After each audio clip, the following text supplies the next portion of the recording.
Having your camera on is totally up to you, but we do want this to be a fun and interactive experience for everyone. So if you're comfortable with having your camera on, that would be really cool. But if not, I hope we can still hear your thoughts in the group chat and hear all your voices when we open up for a discussion later on. We have a survey that Nandy is going to post in the group chat in a bit, and that's just because we want all of your feedback and thoughts on each episode, especially as we're about to enter post-production and put all these stories together. Yeah, like your feedback will go a long way in just helping us see a bigger picture and just keep other perspectives in mind when putting these stories together. We're gonna have some discussion questions that we'd love to hear your thoughts on. So please raise your hand when you wanna share something when we open up for discussion at the end. Another thing you can do is put your thoughts in the group chat over to the side and we can circle back to you later.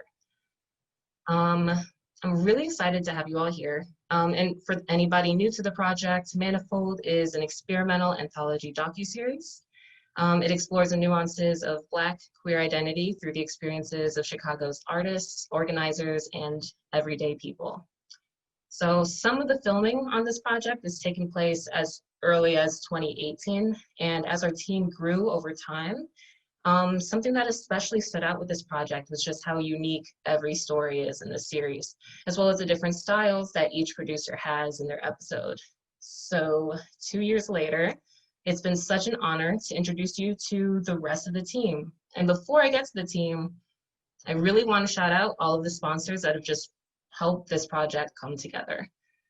First things first, thanks to DCASE, which is Chicago's Department of Cultural Arts and Services, for granting us the Independent Arts Grant, which helped us fund for equipment rentals. We're grateful for Camera Ambassador for offering us extremely generous discounts and to make equipment more accessible for us. Now, in this 2020 pandemic, safety has been at the forefront of all our minds throughout the year. So we're deeply grateful for Soft Cage Films' generous donation of PPE to keep our crew and protagonists safe throughout the production, which is really important for film safety. Mescla Media is an incredible resource for a community for women of color in film, and they've also been a major sponsor for helping us cover production costs and support our team. We also want to thank Cinema Libertad and The Formula Don't Change, which are two inspiring Chicago-based production companies. Yeah, thank you so much for supporting this production. I first want to welcome and thank our crew. So much of the cinematography could not have been possible without our cinematographer, Michael David Thomas. So we're also really grateful for Chris Colabella and Seven on our team as sound mixers, as well as Tim Chan, who graciously substituted on one of our shoots over the summer. Huge shout out for our ACs, Chelsea Williams and Joshua Smith, as well as Sierra Cortez, who was gracious enough to help us out on a couple of shoots early on in the summer as well. We also have an amazing editor, Julius Jefferson, and he's been a huge help. Yeah, and we're also looking forward to working with him more in post-production as he adds the final touches all across each episode. We also want to thank Jeremy, our Jeremy of Sonic Painters, who's been supporting us with music and is helping us out as a music supervisor. I also want to thank Nandy for handling all things social media, newsletters, and event planning. Even in this moment, we definitely couldn't have organized this without you. So really appreciate your support. And finally, the visionaries behind this series, I want to give a huge welcome to our creative producers, Courtney Morrison, Onyx Ingabor, Kenyatta Johnson, and Sierra Jackson. Thank you all so much. I'm going to hand off introductions to Courtney so that they can introduce their episode and their protagonists. But first, I want us all to just take a deep breath and shift our mind space real quick. I have a question that I'd love for all of us to think about in the group chat as we share the teasers for each episode. So this production is intended to be an empowering space for creatives to reclaim their narrative while sharing affirming life stories with an audience that's systemically underrepresented. Something I want us all to think about and add our thoughts on in the group chat is, what does liberation mean for you? And an add-on question to that, how can we achieve that through storytelling? Those are two major questions for this project, so I'm going to give that about 30 seconds to a minute. Nandi, feel free to add some music, and I'd just love for us to just pause and reflect on that before we dive into the main event. Thanks.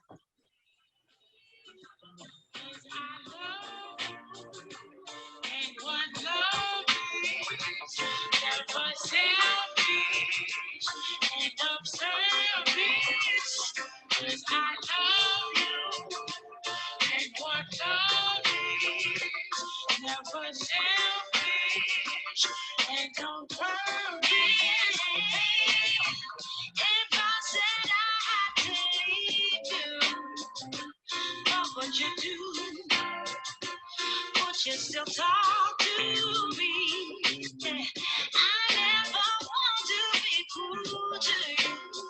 I can tell you the truth of what you need to hear. If I have to choose, if I what you do, give me something, not giving up. Give me something, not giving up. If I have to break you, is it when I lose? Give me something, not giving up. Give me something, 'cause I love you, and what loving never sounded the same. 'Cause I love you, and what loving never sounded. And the place, yeah, yeah. Oh,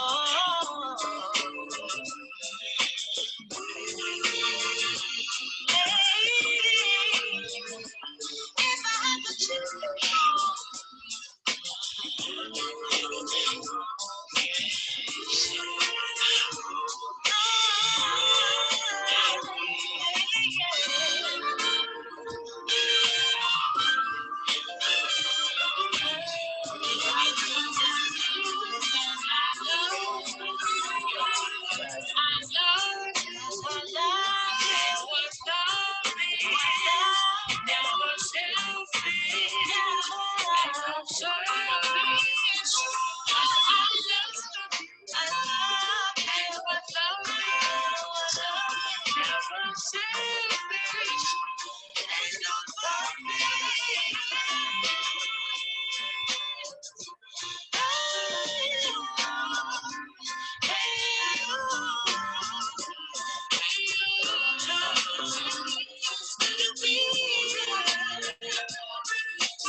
These are really great answers. Thank you all. Feel free to keep the thoughts coming throughout this process. Really loving this so far. In the meantime, I do want to introduce Courtney Morrison as our first producer today. Courtney produced the episode The Intimacy We Find, featuring Ashabi and Kiana. Courtney, you want to take that away? Awesome. Thank you so much for that wonderful introduction. And thanks everyone for joining this call. Feels good to finally have the event that we've been talking about all month. So I'm happy to see people have joined. As Adia said, I'm the creative producer for episode 4. It's called The Intimacy We Find. And it's about the closeness that two different characters have found amidst a strange time of being in a pandemic and in social unrest and uprising. And I'm gonna read you a little summary of what this episode is about. Ashabi and Kiana are defining their own terms for intimacy. Ashabi, an asexual artist and activist, is building a community called Ace and Grace for asexual people to be validated. When the world begins to protest police violence in June, Ashabi starts organizing for Black trans lives, having to reckon with being both caretaker and one who needs to be taken care of. Meanwhile, Kiana, an educator and erotic laborer, develops her erotic alter ego as a burgeoning career. In the process, she faces censorship and discrimination while seeking online sex-positive platforms that are safe for queer and trans people. So these themes are pretty relevant right now, as we've just dealt with new community guidelines on Instagram, and we're still in a movement for Black lives. So I feel so proud to be working on a project like this that tells these two personal stories. And I feel like when we look back on this episode, it's going to feel like a retrospective of what went down like in this time. So very happy to be working with them. I met Ashabi, and I first started working with Ashabi and Kiana through Sex Kiki, which is a community made for and by Black, queer, and trans creators to explore the erotic. So originally the episode was going to be all about sexuality and that intimacy that we find with being with other people. But with the pandemic and not being able to be in person, that shifted. And so the idea of intimacy evolved before all of our eyes. So yeah, that is what the episode is about. And I think before I bring in questions for Ashabi and Kiana, I would love to display the demo that we have for that episode. Sure thing. I'm going to share my screen real quick.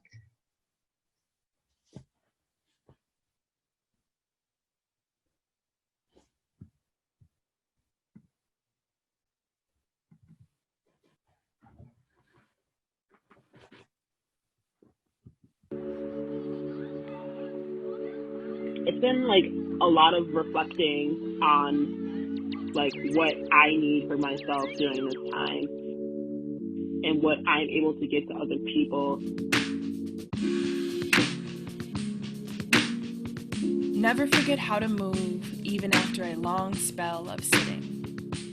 Drift closer and closer to feeling whole.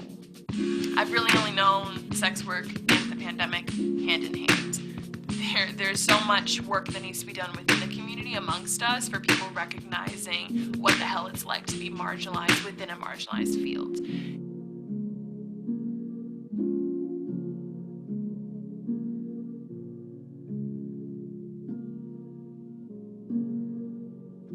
Inclusive of all of our lives. Black lives matter, Black women matter, Black queers matter, Black trans lives matter.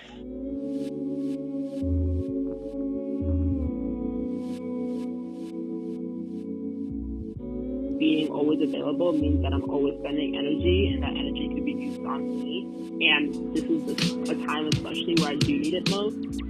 But this is also a time where people need to hear what isn't being said.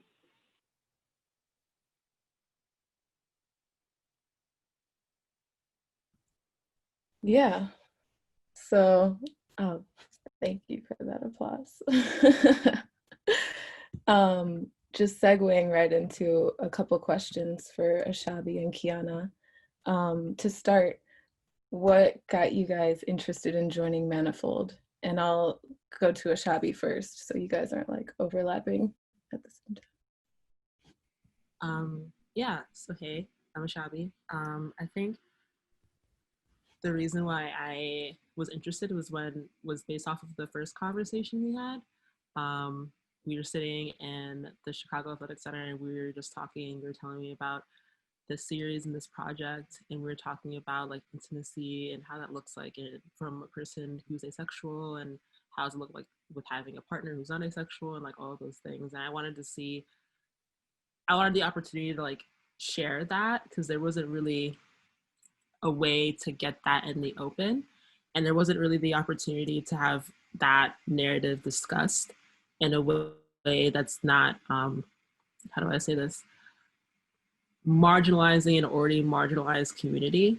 So like being able to share that and have it incorporated with Kiana's story that discusses, you know, sex work and reclaiming sexuality and your sexuality, especially during the pandemic. I feel like the two go really hand in hand, and being able to tie those stories in together, and the stories that we're going to be hearing today really just shows how intertwined everything is, you know, despite us having separate stories and separate episodes. At the end of it all, we're all living this Black queer experience, and there's no one way to tell it. So that's why I wanted to join. That's why I'm really excited to be a part. Absolutely. I Thank love that, you. Shabi. Hey y'all, my name's Kiana. To be quite honest, I would do any project that Courtney's on. So when she asked me to be a part of it, I was like, anything that this person produces, I'm a part of, I'm there. That was number one. Number two is that it was just an honor to be thought of and considered and asked, that me as a person and my story that I'm living is going to be amongst all of these brilliant people and amongst all of the stories that they're sharing. That is something that I think I've wanted for a long time. My dad is a storyteller. I'm a storyteller. It's just what we do in my family. And there's nothing more important and more permanent to me than sharing your story, whether it's oral tradition, written, whatever it is. That is one of just the oldest practices in the world, to pass down knowledge, to pass down power, to pass down liberation. It's just, I feel really honored to be in a space like this and to be able to tell my story from my perspective. That doesn't often get to happen. And as Courtney already mentioned, especially in this online era that's currently happening and that I'm currently being affected by, it's important for me to be in a lot of different spaces telling my story in a few different ways. And I just love the way that the story about sex work and about that type of intimacy intersects with a Shabi story as well, because I don't think that they're very different, even though when you just hear what the episode is about, you might not understand how they would come together, why Courtney would even choose to put these two people in these two different scenarios in the same episode. So I think it's really beautiful and really grateful to be here. Thanks, y'all. And I think as you both were speaking, I was thinking about how the intimacy we find is really, in the most general sense, the intimacy that we find with each other and with ourselves. And both storylines talk about our relationships with other people. And then at the end of the day, like, how are we taking care of ourselves? Like, how do we feel about ourselves at the end of the day? And you both, I appreciate this in both of you. You both commit yourselves to sharing that narrative as unique or different or whatever it may be. I feel like you both have committed yourselves to being storytellers. So it's been easy to work with you in that way. And it comes through as you both being like dedicated to truth and to sharing that. So going into question number 2, really, I just want people to know what you both would hope people get out of sharing this story of intimacy. I know sometimes with storytelling, narratives are projected onto the protagonists. So I think this whole process has been different in the sense that we're like involving everyone and like wanting to platform as much as possible. So even hearing your answer now would help me in the shaping of this project and how it's going to look when we're done with editing. So, yeah. And do you want to go first, Kiana, this time? Yeah, I do. I remember hearing this somewhere, that we learn through emotion. I think I heard it really early on in like elementary school when I was trying to memorize something, and somebody told me that I needed to attach a story to what I was trying to learn, because we as humans just learn through emotion. That's what we feel called to. That's what we remember, like in our bodies. So I think that telling a story about intimacy is so powerful, and all I hope is that people see themselves in the episode, in all of the episodes, but I hope that they see themselves in an episode about intimacy. I hope they see what they are proud of when it comes to their own journey with intimacy, and I hope they see ways that they can connect to intimacy that they never thought about before, or that they never thought were possible for them, especially if they look like the people on this screen, if they share community with people on this screen. So I think that's always the most, I guess the biggest takeaway from productions like this is that I hope that people watching can not only appreciate and honor the stories being told, but see their own story being told, and then take something away, whatever that may be. And that's going to be something different and specific to each person watching. But it's so important for people to see people that look like them and see the fields that they're in and fighting for the same things that they're fighting for. So I hope they feel seen.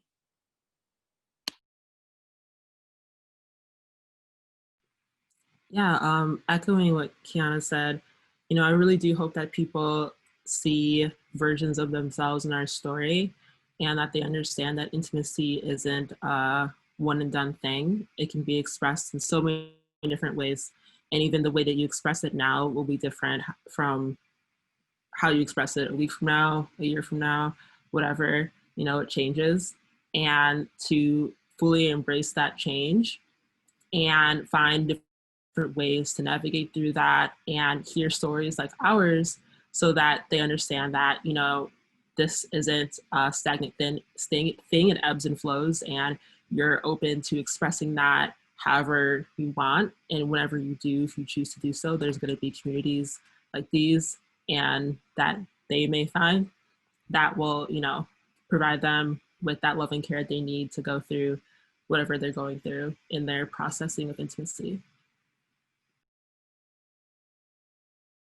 Yes, that part, the fluidity of existence. And that's kind of what was being brought up in the chat room for liberation, like just being able to exist and feel validated throughout that ever-changing process. So thank y'all for sharing those answers. And I'm gonna pass it on to Kenyetta. Kenyetta Johnson is our producer for episode 5, I believe. Sorry, it could be number 3. We're not going in the proper order of the episodes. 3. All right, passing it to you. Hello, everybody. I'm Kenyetta, co-producer for episode 3. I don't know if y'all can hear the notifications popping off, but it's all good. So I am the co-producer, or I am the producer for episode 3, which is entitled Divinity. And episode 3 is really just about a community of people working together to, like, for me, just to find peace and find peace within their art and connect to their spirituality and like to their divine selves and whatever that means to them. And so when I originally got on board with the project, I kind of pitched the idea without consulting Rai, who's the co-creator, or Sebastian. I was just like, yeah, I have this idea for like divine as an episode. And I just kept going on. And Adia was like, okay, that sounds good. And I reached out to Rai afterwards and was like, hey, so I have an episode that we're gonna work on centered around divine. And that's kind of how it went from there. And over these past few months, it's been absolutely amazing just to work with so many incredible people. And like it with me and my episode, it kind of feels like it was just destined to be this way. And all this stuff, like Ryan and I and our roommates, this wasn't that beforehand. And now we get to make art together, and I get to make art with my friends. And it's been a really like amazing experience, especially for somebody who doesn't really have much of a relationship to the church or has been to church in over a decade. So like being able to have these discussions and just to be present for these events has been truly amazing. And so I wanted to ask, and then I have a few of protagonists who will be answering questions, but the first one is the person right next to me. So Rai, do you mind telling people who you are, and also kind of what is divine and how has it grown in these past few months? For sure. So yeah, my name's Rai. I use they and she pronouns. I'm the co-director and public engagement manager for Divine, whatever that means, because we're definitely trying to follow like a collective leadership model. But yeah, it's basically, it started off as an art book.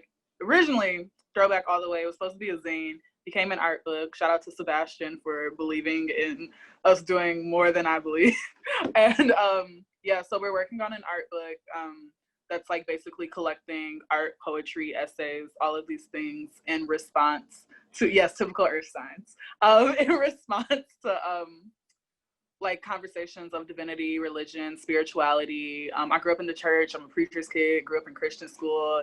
I'm gay and trans as fuck. And like, still trying to figure out like what it means to be culturally Christian for me. And like figuring out what my own practice and what my own spirituality and my peace is gonna look like and live like. And Sebastian, because that's like a lot of who I am and a lot of also who Sebastian is, they don't have the exact same trajectory as me, but definitely something similar. And when we met through a fellowship where we were working on like art projects about social justice. And so I think it's one of those things that just kind of like came together. And a lot of our work has just always been aligned, and we have a really special friendship. And I think this just kind of like naturally happened. And now all of the artists and residents that we have, while we're creating all kinds of work and programming around this topic, these are literally people who, most of them were friends with both of us, and some of them are like were friends with one or the other, and we're like becoming a new family in a sense. Yeah, it's actually really just beautiful to see like how it went from a zine to a art book, and now it's just like a whole collective of artists just working together. And like, I'm also an artist in residence with Divine, and Talia is too, and Talia is with another co-producer, Onyx. But Talia, I just wanted to ask you, like, as an artist, how has like being a part of the Divine group like kind of shaped you these past few months? Because I know you've been able to like do different things with your art and stuff. So I just wanted to hear more about that and your journey these past few months. Yeah. Thank you everyone for having me. This is really exciting. My work with Divine started over the summer when Ryan Bash first proposed the art book / zine, and it's like first iteration, and it was kind of the beginning of quarantine, and I was like, I'm not really doing anything. Like, I want to use my creative pursuits in a way that is helpful. Like, I want to feel sort of motivated. So I reached out to Rye, I think, and I was like, hey, if you guys need an editor for your zine, I'm down to look over submissions. And then I just kind of stuck with them as Divine like grew and grew and grew. Like, at some point, Rye was like messaging me about like a possible artist in residency, and I was like, this is a great way for me to like make art and also be held accountable by community members to make art and have it be sort of well received and critiqued in ways that I really needed, I think, in the middle of like quarantine when I was inside. Also taking a step back to say that like I also have a very similar background to Rise and Dash, where I grew up in the church, like was queer. Like, I went to a Catholic school for 10 years of my life, like from pre-K to like my sophomore year of high school. I was like confirmed Catholic, and also never felt connected to religion in that way, despite going to church all those years. And like part of my work as an artist has been about like connecting with my ancestors and thinking about like ideas of inheritance and like family ties.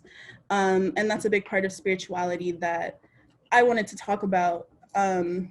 Like, I'm thinking about my ancestors, I'm thinking about our queer ancestors, I'm thinking about how people are engaging with their communities in that way. So it was like incredible that Ryan Bash was starting this project that was already sort of about the work that I was thinking about and doing. And then fast forwarding a little bit to the fall, Sebastian and Monique create this film and ask for help just doing like storyboarding, and I sort of came to volunteer to do some sound design work, and I also ended up doing set design, which I had never done before, but it was something I always wanted to do. So it was really cool that I could sort of like step into these roles without feeling pressured, and in like a really organic and incredible way to like collaborate with these people who are my friends and community members, and to sort of step into a new practice that I had never done before. So that's what Divine has really been about for me. Yeah, and Talia did a great job. I know we might have a showing on Monday. My brain's a little fuzzy. We have a program on Monday. I don't want to take up too much time, but we have details about it on our Instagram page, Divine Art Book, and it's Divinely Queer with DePaul's LGBTQIA+ Resource Center. And yeah, it's holiday shit. I'll let y'all look it up. It's really beautiful. But just to get back with Manifold, one thing that was also super like interesting with our episode and whatnot was the fact that it wasn't just the Divine team. We also had some like additional people and artists and just amazing people come on board and kind of work with the Divine team and with Manifold. So one of those people was Mariah, and I'm gonna let Mariah introduce herself, but I just kind of wanted to ask, like, how did you get involved in Manifold, and like how did you also get involved with Divine, because this was kind of our first time meeting. So like, and it's been an amazing like working relationship. I just wanted to know more about that because I actually really don't know. Yeah. So my name is Mariah. I use she, her pronouns or anything respectful. I am the founder of a wellness brand called Herbology. We're really just on a mission to bring wellness back home. And this was birthed out of my work as an herbalist. When I was in grad school, I realized that I was learning about all of these really awesome modalities under complementary and alternative medicine. And I noticed that oftentimes when we talked about attributing any level of credit to the people who incorporated and jump-started some of these practices, that those people in the books don't look like us, but those people in truth oftentimes, or pretty much all the time, do. And I just wanted to create something that centered BIPOC folks, and really anyone who doesn't typically get to take up that much space in conversations like this because of lack of access, even though we are the warriors that are laying down the foundation for a lot of these different wellness and spiritual practices that are sustaining people. And so that's how I came up with Herbology, but I was working at a nonprofit when I met Adia, because Adia reached out, and I was working in communications at this nonprofit. So at first I was just like trying to find Black people who would be interested in participating or learning more about it. But as I read it, I was like, yo, actually I'm interested. So that's how I kind of got connected with Manifold, was through Adia, and it was a really great experience. And I think it was divine timing, because I'm not even at that company anymore. Like, I have my own company now. I was deeply unhappy with that situation, but I felt like meeting Adia was such a start to something really beautiful, which leads me into Divine, because I had no idea about Divine before Manifold. And then I got connected to Divine through Manifold, and now I feel like Divine and Herbology are an extension of each other in terms of community and the work that we do of creating space for people to explore themselves and to just cultivate this sense of personal and collective healing. And now, like, Herbology has done projects with Divine even outside of Manifold, and I shout out Divine at any point that I possibly can, which I think is a symbol of the power of what happens when we come and do this collective work, and when we have intentions that are rooted in that same light and that same energy and power. I definitely felt that, and I think that's why so much of participating in this project has just flowed and felt so good. Even though we all have different schedules and we all are doing 1,000 different things, like every time we linked, it just flowed and it felt good. And I think that's just a speak to our collective power and the divinity that we really hold within ourselves and each other. It's absolutely amazing. Like, it was divine timing. I feel like everything worked itself out, and sure. I'm just really excited for you guys to see the demo now. So I think we can start the demo. Sure thing. One sec.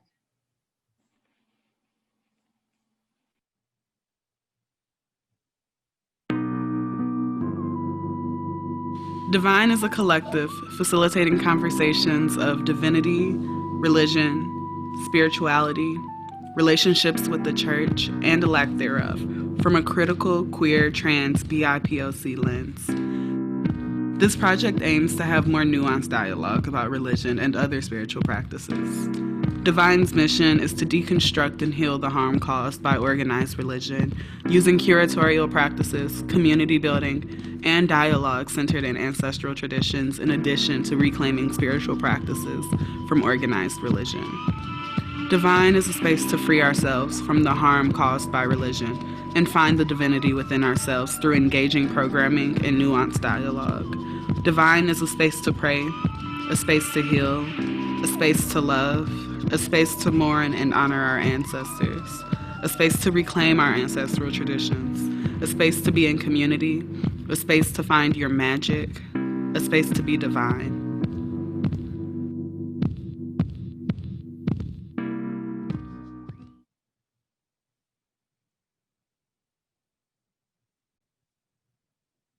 That was awesome. Thank you so much. Thank you guys. And now I shall pass it to Onyx, who is the producer of the Blacker Beginning episode. We need to get better with these remembering episodes. But there you go, Onyx. Hi. Okay, Yeah, you're good. Hi, my name is Onyx Ingabor. I'm the creative producer for episode 5 of Blacker Beginning. Episode 5 highlights my collective, which I co-founded with Zola Makita, Lucy Stool, Kay Monet, and Choya Webb. This episode highlights Molasses, which is a powerhouse of Black TGNC artists birthed from the mind of Zola Makita and brought into a manifestation in Chicago. Molasses believes in the power of Black trans individuals and specifically creating exclusive spaces for Black trans individuals. We believe in the power of collective action and cultural practice and expression to shift the reality of Black trans lives.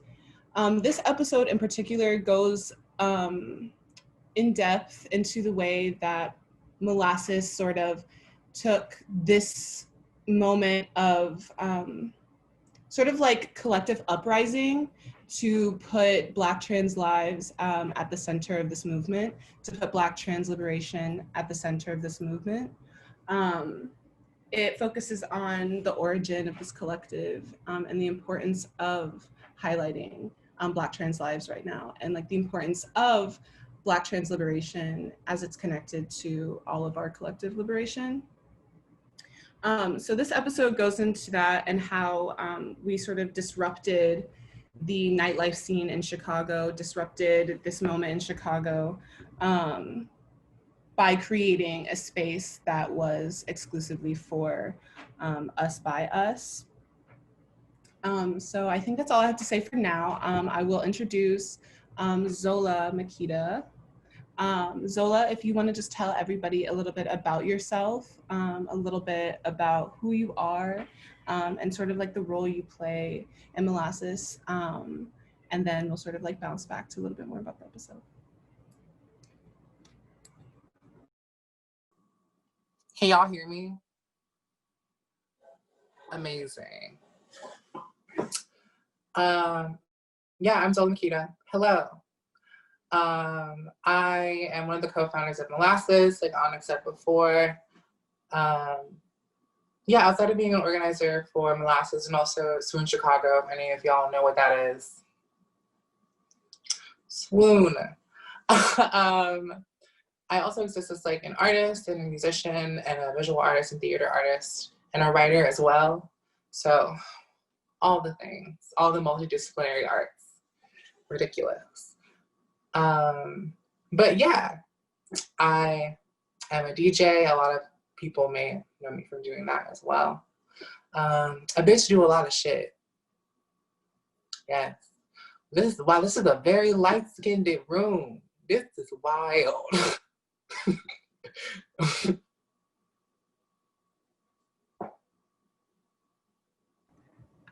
Thank you, Zola. It be like that sometimes, so I'm sorry. I forgot people can see me laugh.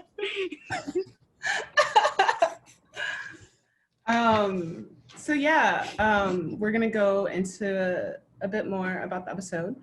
So the name molasses, a substance with several ties to the history and power of Blackness, represents who's most centered in our collective and who we aim to support and provide resources for. And the name A Blacker Beginning comes from what I was talking about earlier about like the importance of disrupting this moment and using this trajectory, this uprising to really center Black lives and like make sure that Black trans folks specifically are getting access to all of the resources and liberation that they need and deserve. Before we show the demo reel, Zola, I'm gonna ask you a few questions. Mostly, where I wanted to start is we're gonna be hearing a poem or sort of speech that Zola wrote and performed at the vigil that we hosted earlier this summer. And so Zola, I wanted to know if you could sort of speak to the context about that, specifically like the Children of the Sea and how they spoke to you and like the significance of that piece of writing. And like maybe sort of like what energy you wrote that from and sort of like speaking a little bit to the importance of disrupting this moment and like why and how you are doing that through your work as an artist and an individual and maybe even your writing. Also, I'll repeat any of that if you want me to. Absolutely. I had to pull up the poem because I wasn't ready. I was like, oh my God, not and a valid and intrusive question about my art. Gotta figure out some answers about it. As far as the Children of the Sea and like who manifests as those children or have been destined to be existence as one of those children and select ancestors that exist in that light and origin. Definitely a reference to a very specific kind of middle passage. And like how it was a normalized thing for Black individuals in middle passage to, abandon their babies out to sea. So there are the spirits of so many Black children and women that are existing in the Atlantic Ocean. And the children and the women who rise up from the sea, or the individuals, the people who rise up from the sea, are honestly the end result of like the totalities of everything that like white patriarchy and oppression exists as. So like anti-Blackness and racism and colorism and transness and like, all those amalgamating into the totality of Black trans people. And knowing that those children were disposed of because they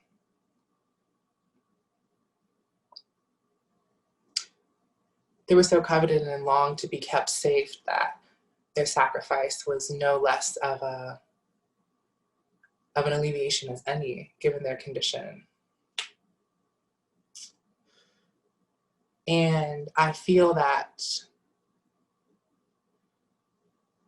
the deities in the universe at work honestly chooses so many Black trans people to exist in that same way, constantly being sacrificed and constantly being erased and so on and so forth, and never being given the chance to actually live and exist in any regard. And so those children and those women rise up out of the sea after millennia. And only these individuals who are so cast out and sacrificed consistently truly hold the knowledge of how to subvert and overturn and deliver the amalgamation of identities in Blackness, those individuals, to deliver them to freedom. Because we're the only ones who know how to subvert the totality of systems and white oppression that all pile up upon us. Cheers. That was a really beautiful answer, Zola. Thank you. for that. Yeah, and speaking a little bit more to that, like going back to the title, A Blacker Beginning, that was the name of the first party that Molasses threw. Molasses started as a party that was exclusively booking Black and Brown, trans, and gender nonconforming individuals. And then when the pandemic hit, we sort of transitioned into doing more community support work, and then focusing more on and only and exclusively like Black trans individuals. So this episode is exactly like touching on all of those things Zola said about who we have been and like who we have been creating space for. The next question, Zola, and I mean, I have like, they're kind of like two questions in one, but I feel like it's the same question. But you mentioned that you were a writer, and I feel like though not, it's not something that I feel like is actively utilized in our work in Molasses, but I feel like it's such a crucial part of the work as well. I feel like your practice as a writer ties in so intimately to how we like connect with our communities, whether it be like digitally or when we do get the very rare but privileged opportunity to like hear you present your writing. So can you just speak to the importance of like storytelling to you and like how you tell stories like through writing or like through your craft as a DJ and like how you've done that in your work with Molasses? I think it's extremely special. I think storytelling is pretty much conveyed, which I'm saying so because it can be applied to not only like writing and storytelling, you know, verbally or orally, but auditorily as well, because that's like what I believe DJing to be, an audio and auditory and sonic expression of storytelling. But storytelling is just a projection of one's like inner identity and experience, and that's all it really can be. Because to truly tell and know a story, to know something so dearly is to, you know, partially live it in some way, shape, or form, to, you know, identify with the thing. Yeah, I find that, like, again, just being like a Black trans person, a Black trans woman at that, makes my experience one that is often unheard and often not coveted or lifted up as valid or important, so on and so forth. And that, you know, again, it's just like the white man's world, like working down upon Black trans people in general. But yeah, when that story is heard, when that experience is heard, when that life and history is heard, I find it to be an extremely powerful thing. Like the power of the Black trans woman and the Black trans person in existence in general is so powerful because it has had to continuously subvert and overturn, overpower so many systems, all the systems that exist that plot their demise. So that's why I be telling stories, G. Thank you.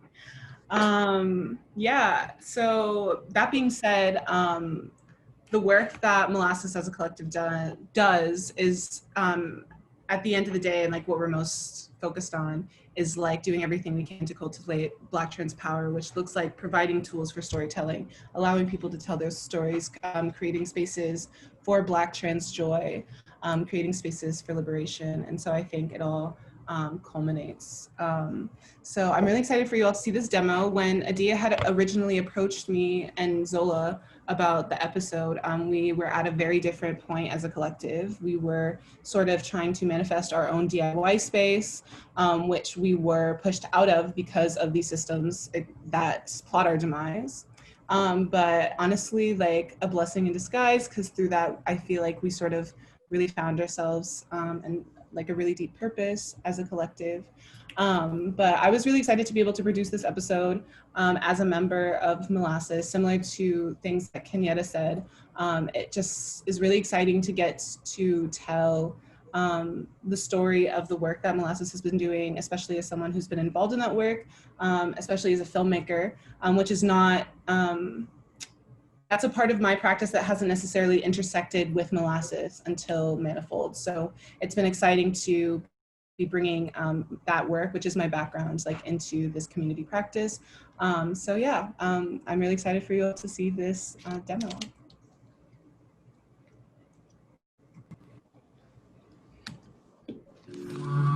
I see women. You promised you'd love me. Skin coated in onyx and olivine, eyes of garnet, hair of platinum and pearl, and tongues touched with twilight.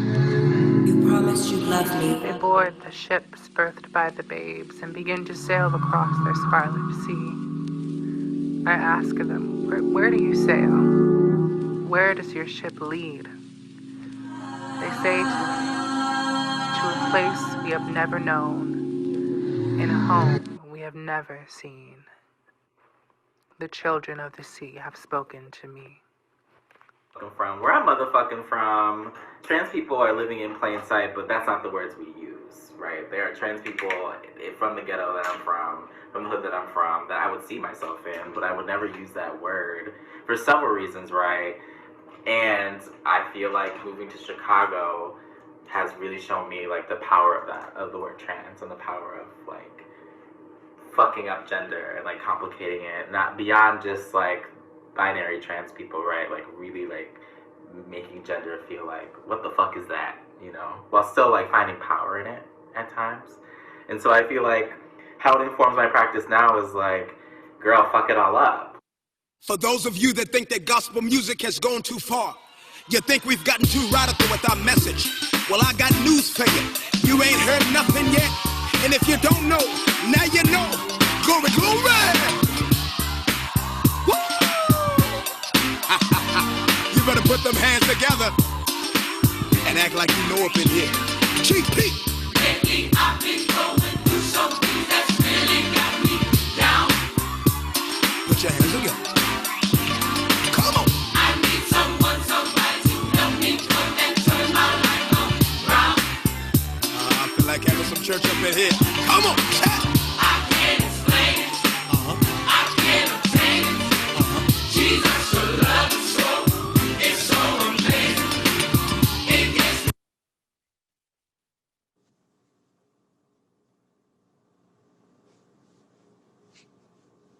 That's a bop. That's a bop. Y'all like that song? Yes. It'd be stuck in my head every time I watch this video. Yeah, so that's all I have to say for right now.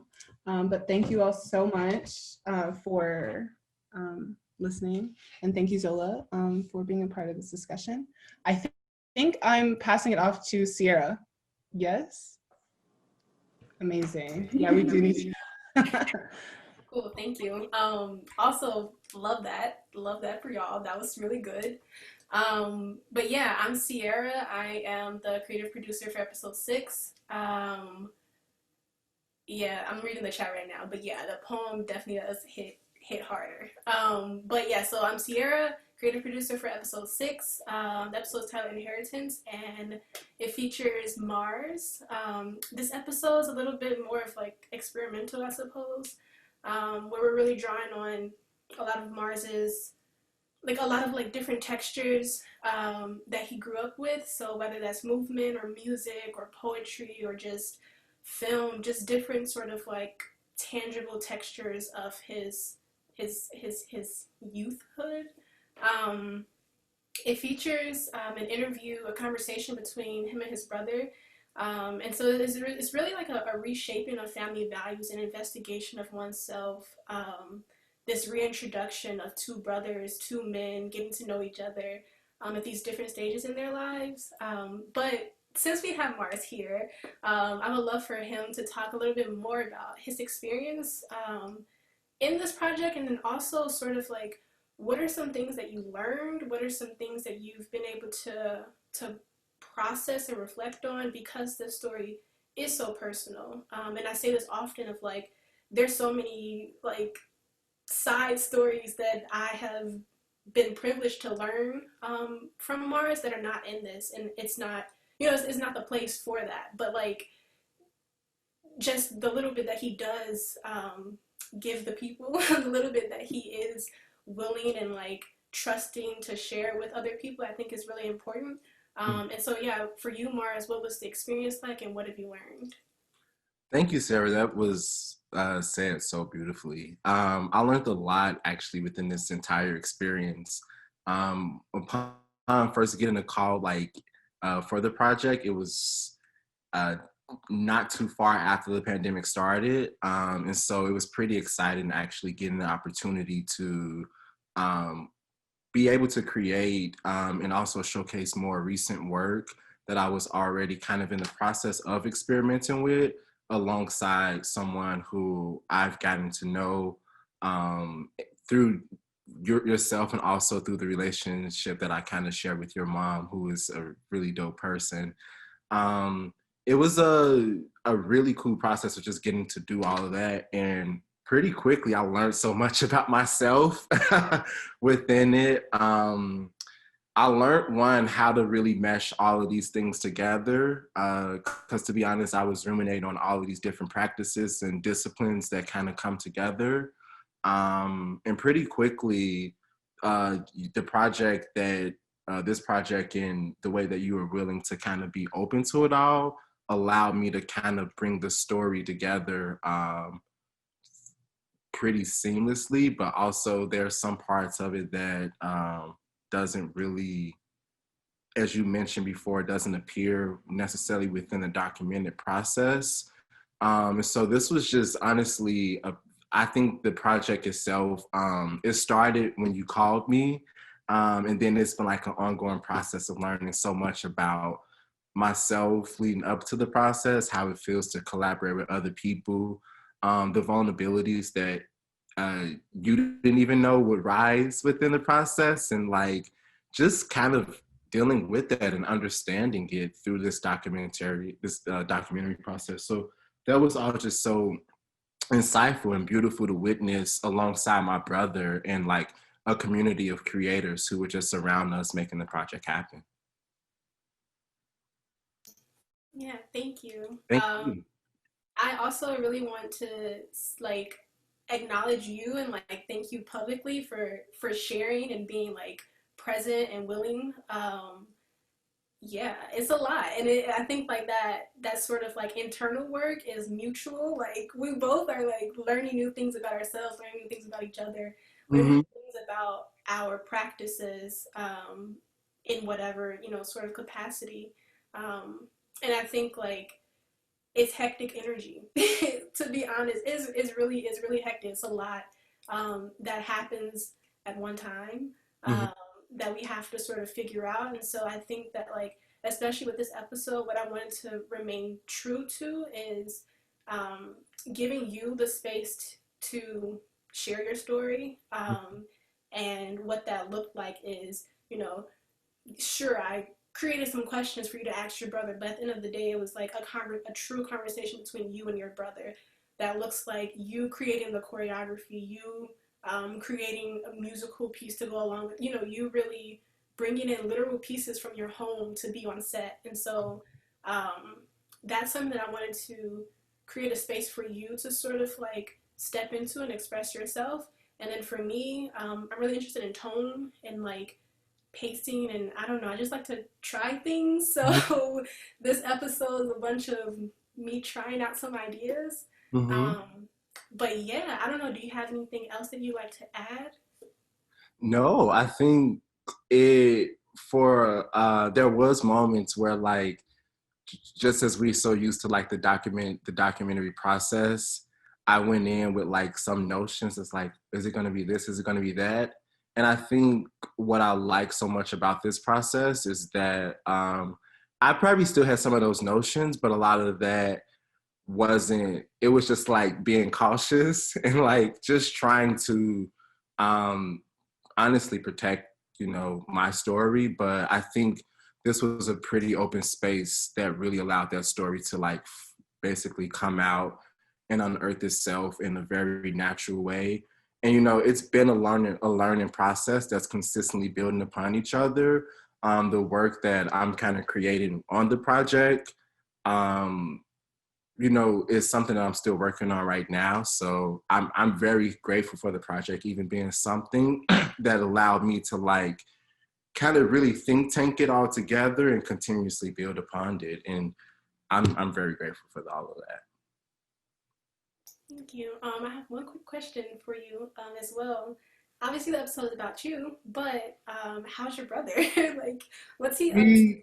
He's really good, actually. So, you know, we kind of like use the episode, and this is another reason I'm so grateful for it. We use the episode to really hold ourselves accountable to a lot of different things. So with me specifically, with certain aspects of my art practice, him with some things that he wants to achieve. Right now, he's in Wisconsin. One thing he mentioned in the episode was he wasn't sure if he would be in Chicago quite long. And right now he's in Wisconsin, kind of having that space to like think more about himself and his process. And we still get to like send each other those morning text messages, have those calls, the FaceTimes. And the episode really has been a great way for us to just really use that moment, especially in the midst of the pandemic, to really start to reshape, you know, how we connect with each other. So he's pretty well. Thank you for asking. Yeah, of course. Well, I guess now we can sort of transition to the episode. To the different. Thank you for everything that you've done on the episode. Like, it was a really beautiful process. Thank you.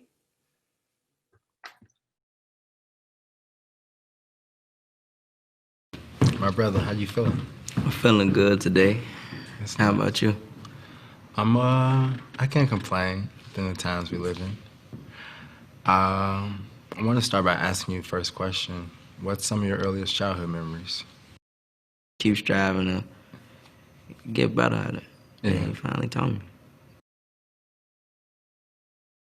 I remember just like when you first came, and that was just a whole different ball game for me because I was the eldest boy, and then it was our sister, Cassier, and then you came, and you happened to like naturally resonate with all of those things, and it just felt like this pressure was off of release from me.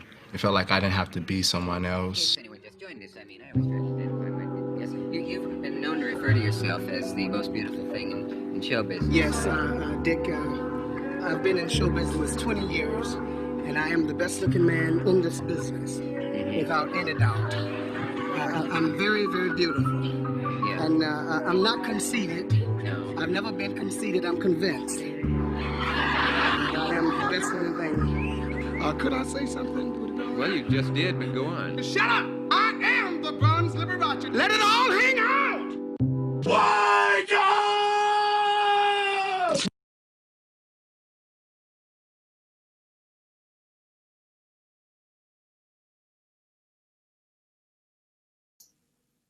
Cool. That's my episode. I guess now I'm gonna pass it off to Adia, so she can talk about her 2 episodes. Sure. Thank you, Sarah. And thank you all. Those are just like, it's been really cool to see you all just work this past year. And it's just amazing to see it all come together. And yeah, honestly, thank you, Talia. It was really gorgeous. Yeah, I am working on one episode entitled Motherhood. And that features Imani McFadden and Lucia Wade.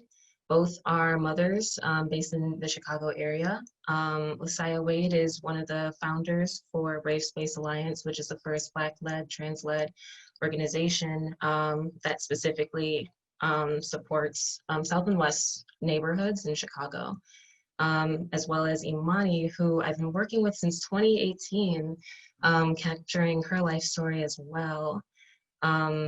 Imani, are you comfortable saying hi for a bit? Hey, how's everybody doing?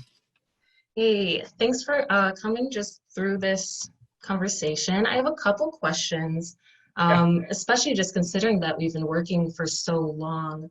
And I remember when I first started, I was reaching out to people on Facebook, just trying to figure out who would be interested in Manifold in the first place. And you were actually one of the first people to reach out, which was a happy surprise. And I was just curious, I guess, what were your thoughts on what this project might be? Has it kind of been like meeting your expectations, or what did you expect when you first came on board? Well, it seemed like it was kind of an open framework, so I saw it as a good opportunity. A big goal from me, I don't know how much I've ever fully explained this, but was to get good representation on really boring Black trans people, to have it show what it's like when you come home and you're tired and you cook dinner but it's crappy, but you have kids to feed and they eat it and then they do some homework but not all of it, and they go to bed and you're tired and you didn't spend any time being trans that day. So when I was a baby, the very first time I heard about transsexuals, I also heard that they had to change their names and move to a new town, and their children would be told that they were dead so they wouldn't have to live with the shame. And so that was a while ago, obviously, but that still is kind of the basis upon which a lot of the doctors and psychiatrists and psychologists and a lot of people who make policies were raised with that sort of mindset. And so that was a big fear for me. And as a person who didn't do the big transition until I was 38, I'm one of the people who found it very easy to say it's much too late for me. I've got way too much time and obligation under my belt. And that's just, it's not true, but there's a lot of people willing to tell you that you can't take your life with you, but somebody needs to tell people, no, you can take your life with you. You just demand to take it with you. And you say, no, that's my life. And you don't get to just take it away and threaten to shame me in public because, you know, I'm going to get shamed in public anyway. So I'm not going to let people tell me not to be a parent. So. Thank you for that. And to kind of build off of that too, I guess, what do you hope people gather when they see your episode? What do you want them to understand, or I guess take away? Familiarity, that's the key. Is the familiarity is really the only thing I've ever seen that gets rid of people's prejudices in real life, is just being bored with it. It's the guy who I've worked next to who like had Confederate flags and was trying to make racist jokes, and then a year later he's just bored of me because you know, I didn't like the Christmas song that he likes, and that's it. And that's what it takes, is just repetition of absolute mundane normal life. And then there's no mystique left, and then people just say, oh, look, it's another person who doesn't like grandma got run over by a reindeer. I guess we have that in common. So Thank you. Awesome. Yeah, I guess we can shift over to the episode. I don't think Lasaya was able to make it this evening. I know she's been pretty busy lately. Just to update you all real quick, she had a child this year, little Xavier, and he's adorable. But obviously, that's already a lot to kind of handle, on top of it being 2020 in a pandemic and leading your own like grassroots organization. come say hi, Duncan. This is Duncan. Hey, Duncan. He's playing Star Wars Dark Force Jedi Force Order Dark New Order. No. It's a very powerful game with many lightsabers. Well, I just lost. That's All right. awesome. Thank you. Thanks for coming through, Duncan. Say hi. Say hi. There's a bunch of people watching. So. Hi. That's wine. Okay. All right. See, this is it. This is what people need to see being trans is like. Is my child almost knocks over my glass of wine and then he kicks the cat on the way out the door. I don't know. I don't know. What? So yeah, that's what I want. That's the representation I have to offer the world. Thank you, Eleni. I love that. And so I'm going to be continuing filming some remote interviews into 2021. Again, Lasaya is doing some incredible work. It's just kind of been hard to continue the conversation, and obviously she doesn't want to film in person with a newborn. Okay,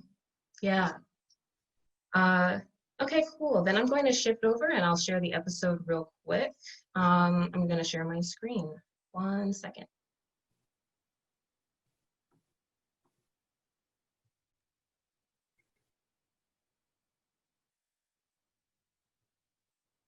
Family history, money, childhood time. So, when I got married, my mother, who loves to scrapbook, made me this wonderful scrapbook of my early life. Oh, God.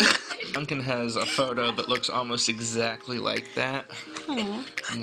See, doesn't that look like someone in this room? Yeah. Oh, look at that! Look at that smile. That Aw. looks so familiar, right?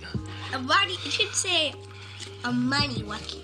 Well, yeah, but my mom made this in 2004.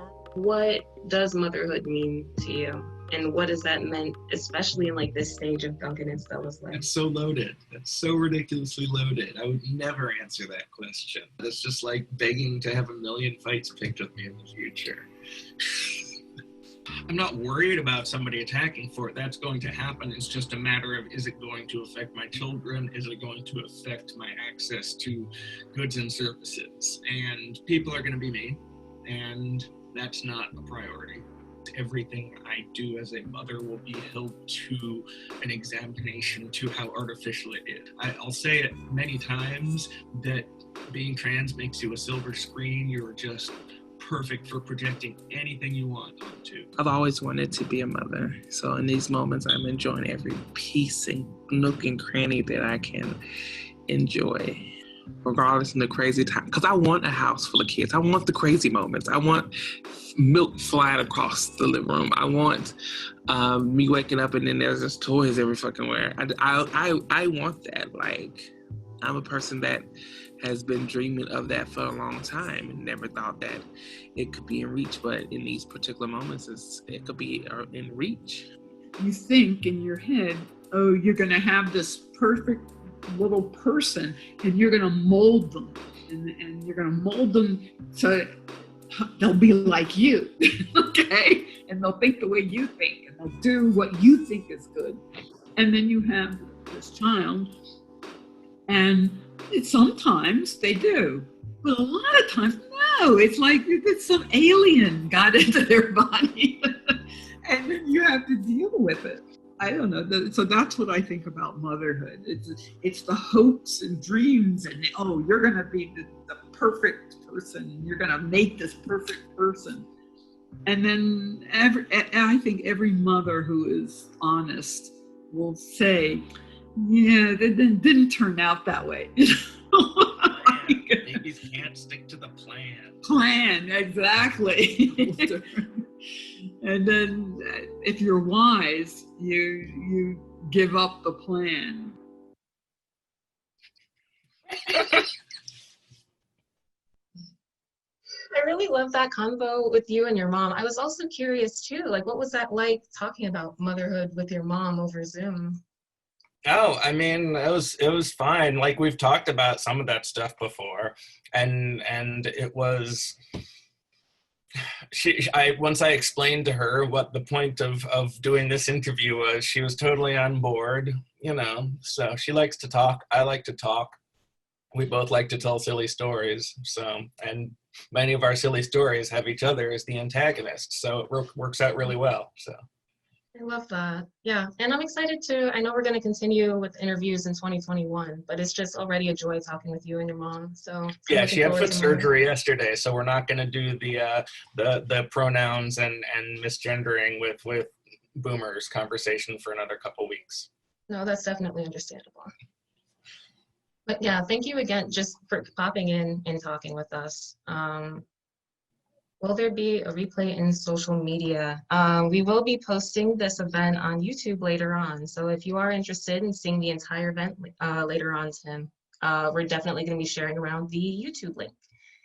Yeah, and then I'm just going to transition real quick to our last episode.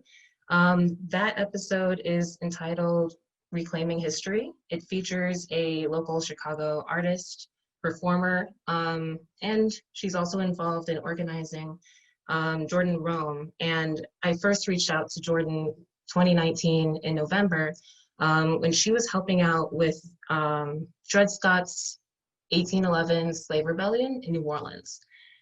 So with that project, she literally flew down to New Orleans for a few weeks and just helped create this reimagining of the 1811 rebellion in a way that was a more empowering experience for the performers. Historically, what had happened was that many of the abolitionists and the leaders with that movement were killed. And so the reimagining is imagining that liberation, had they had that process done in a more liberatory way, in a more empowering way, while also acknowledging the ancestors that were. Somebody had their background as a Steven Universe house, and I was God. I'm sorry about that, guys. Hey, I'm sorry about that. I'm gonna just continue recording, but thank you so much for your patience. Cool. All right, I'm just gonna share the next episode for Reclaiming History. Jordan unfortunately wasn't able to make it. She moved to Mexico like in October, and she's doing great. She's doing great stuff, and she's working on her own film, but just she isn't able to join us today. All right.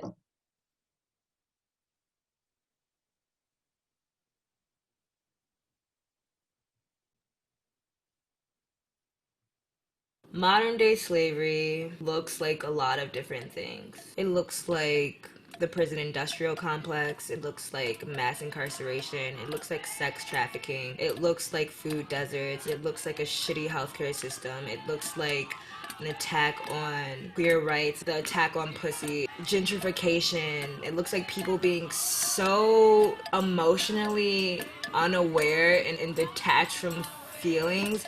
It looks like living paycheck to paycheck and working minimum wage and still not being able to have your basic needs being met. Those systems that are causing the grief and the oppression are all connected. We cannot talk about being anti-capitalist if you're not talking about being anti-racist, if you're not talking about black feminism, if you're not talking about, the rights of like disabled folks, of queer folks, of trans people, like all these things. It's like we can't continue, this is my belief, like to put things like in these boxes when the issues all come together. Like that's what modern day slavery looks like to me. It is our duty to win.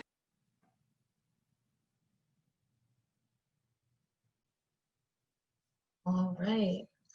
Thank you all. And yeah, so those are all of the episodes. Thank you all for tuning in. And to kind of shift back to our conversation earlier, I'd love to talk more on ways that we find liberation through storytelling, and maybe how you might see that in the episodes that were presented.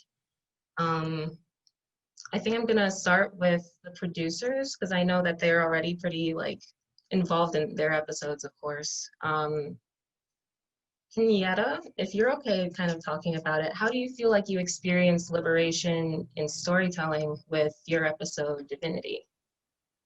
Yeah, so like with me, I've kind of been doing like things with media and like content creation since I was in high school. Like I was head editor for like our television program, and then I went to Columbia for 4 years, and then I worked at a nonprofit that specifically worked with media and Black and brown folks.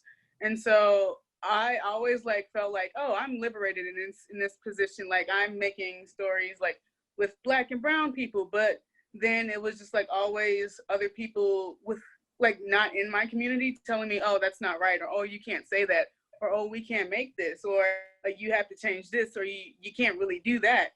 And it was like all these rules and limitations, and I'm like, why? Like if I'm doing good work and you tell me that I'm doing good work, then like my story should be told like no problem. But it's just like we get to decide what stories get told, and we get to decide like if we want to be like how progressive like we can be. And it was just like really disheartening. And like so when all of that like 2020 came, like everything that I knew I didn't want to do anymore. So like I had a plan once I graduated, and then all my plans went to shit because COVID. And I didn't even graduate, like didn't even get to walk across the stage.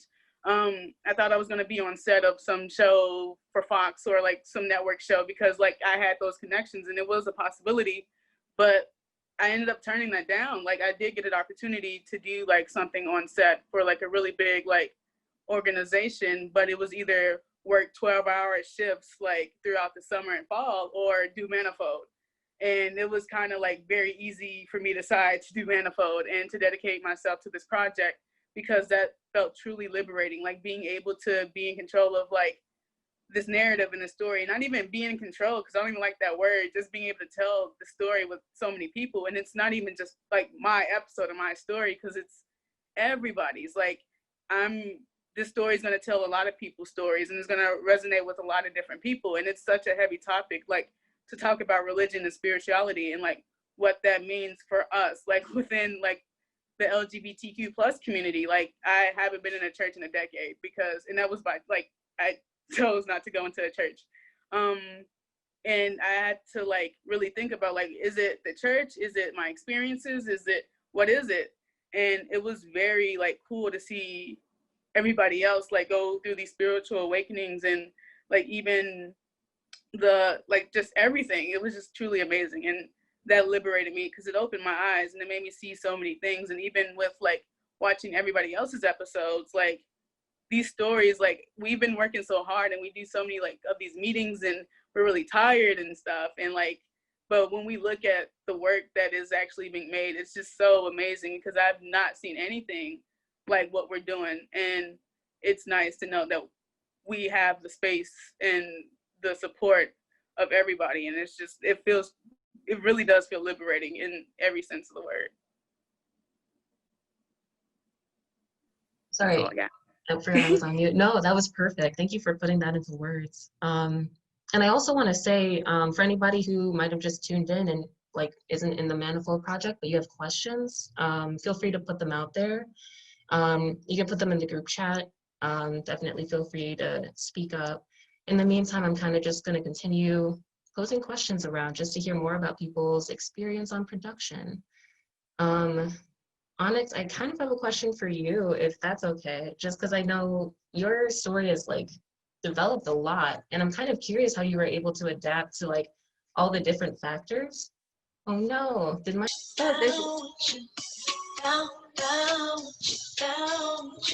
Hi. I'm gonna have to shift to a different device. I'm sorry. But in the meantime, Onyx, I had a question about your production, if you're available to answer that. I know you're cool. Because I know your story has changed a lot throughout the year, and I was really curious how you managed to adapt in the meantime, just with everything going on in 2020. Yeah, I think honestly, once we were sort of like pushed out of North Star and that sort of like happened, I knew that I was going to have to just be really open to whatever the story was going to be. I knew that regardless of what it was, there was a story there that existed in such a powerful and present way that all I really had to do was hit record. And I think that's been what's been most beautiful about this process. Is I think this is my first time doing documentary at all as like a genre of filmmaking. A lot of the work I've done in film has been like fictional or like highly conceptual. And so one thing that I was like really interested in doing is like keeping things like very candid, like very real, and honestly just like showing and documenting what we were doing. Documenting has always been something that I've loved to do. I've like taken photos, taken videos, like I like to just like record, I feel like, things that are going on around me. And so I was really excited to get to like, I don't know, just approach this from the most like fluid sense and capturing just like the most authentic story that we had to tell. And then also like, I feel like once like gathering like some footage and starting to figure out what the story was going to be, it then became about, okay, like what story do we need to tell in the context of COVID, in the context of these uprisings in Chicago, in the context of like the wild ass year that this has been. But like also at the same time, there has been so many beautiful moments within this year that I feel like also needed to be showcased. So for me, it was just honestly just riding the wave and not committing to anything, because I think that's also something that I personally just like learned this year, and I feel like many people have had to learn, is like being really adaptable to whatever could happen, because honestly, it's been a wild ride. So once summer came around and we decided to host the vigil, that's sort of when I decided that that was really the story that I wanted to like focus on, was the power of that moment. It's honestly not something that I can really explain with words. Like it's something you had to be there to feel, like not to be like dramatic or anything, but it was like a very, very, very special day. Along with the Black and Brown Sex Workers Mutual Aid Fund, the Aura House, Honestly Divine as well was a part of that, Molasses, and then Copano. We hosted this vigil and a march like through Washington Park, and like ended the vigil in the park, and sort of just like had a programming of like music, of meditation, of like honoring and uplifting specifically the Black trans lives that have been lost in this year and like the years before. And like I think that with this episode, and like that's sort of when I was like in that moment, and I was just like recording and documenting that moment, I realized that what I wanted to do with this episode was like try to communicate that energy to an audience. And I personally like feel that energy, like even just like watching the reel and like listening to Zola's poem, like along with like the footage from that day. And like, I feel like for me, it's been very liberating. Just even if it was just for me or like just for Molasses or even just for this group of people, like I feel like being able to tell a story in such a way has just been really magical, and really empowering, being able to document the very powerful and important things that we've done that we should be proud of, that people should get to see. Like, I'm personally very impressed with the work that Molasses has done. I'm personally very impressed with the work that every collective here has done. And I think that one thing that I feel like we all are sharing in sentiment is like, it's just been really incredible to get to like tell that, be proud of it, sort of like revel in it and share it, and also use it as like a tool to like also provide liberation for others. Because I feel like, again, like one of the answers was just like about storytelling as like a manifestation of the futures we want to see. And so I think this is like a very long-winded answer, but yeah, it's just been like a really empowering process. Yeah. I love that so much. And especially with you talking about adapting throughout 2020, I feel like that has seriously been something we've all learned this year, but it's also been incredible seeing like, honestly, I feel like with creativity, I think people put out their best work when they have limitations, and this year's been full of limitations. But as a result, it's just been incredible to just see like everybody put their all into these stories. So thank you so much for putting that into words. And I know with this event, we were supposed to end at 7:30. I don't want to hold you guys up any longer. So I just want to keep you updated on crowdfunding. We are still crowdfunding through the end of the month, so please feel free to check out our Chuffed page. It is going to be on Facebook and Instagram. We also have a jewelry raffle that's going to be ending Sunday at 11:59. That's also going to be publicized on our Instagram. I think that's about everything though. Really appreciate you all coming out and just supporting this project. It's great to see all your faces, and it just means a lot with all of the community support this project has gotten, just to see the people behind it. So thank you.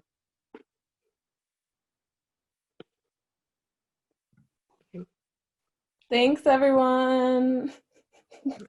Yeah, bye. I don't know why I laughed like that. Started. Bye. Good night, y'all. Thanks, bye. Damn, where's the fucking? Oh, it's on the side. Shit.